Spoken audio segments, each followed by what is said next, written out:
Mahai karratua eta inguruan 20 ikerlari, justizia eta oroimenaren alde borrokan. 20. mende erditik aurrera, eliza barruan egon diren sexu erasoak ikertzen ari dira. Gaur oraindik ere, epaitu gabe dagoen delitu masiboenetarikoa. The phenomenon is there, but we do not know how big it is. Zaila da ikertzen ordea. Iboa Ertxen ikerlariak dioen bezala, ez dago nahi adina daturik. Batetik, jendeak ez zituelako erasoak salatzen. Estatu Batuetako elkarteen arabera, 5% bakarrik eman zuten jazarpenaren berri. Feel guilty, feel ashamed of what happened. They have never spoken about the problem to their parents. Bestalde, Eliza gauzak ezkutatzen aritu da urteetan. Abusuak isilarazi eta apaiz errudunak komentuz aldatu izan ditu polemikatik urruntzeko.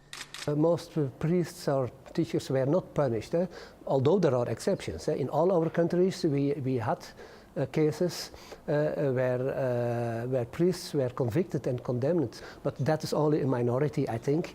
Informazio falta Europa hegoaldeko herrialdeetan da batez ere nabarmena.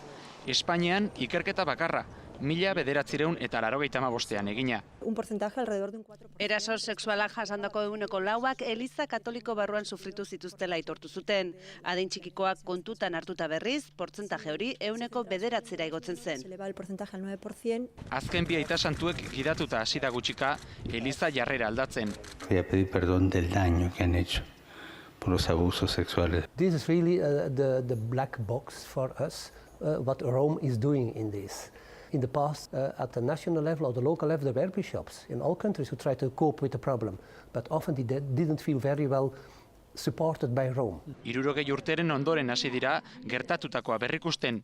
Hainbat denbora igarota baina, kasu ugari isilpean geratuko dira betiko. Agian, bakar batek zigortuko zain.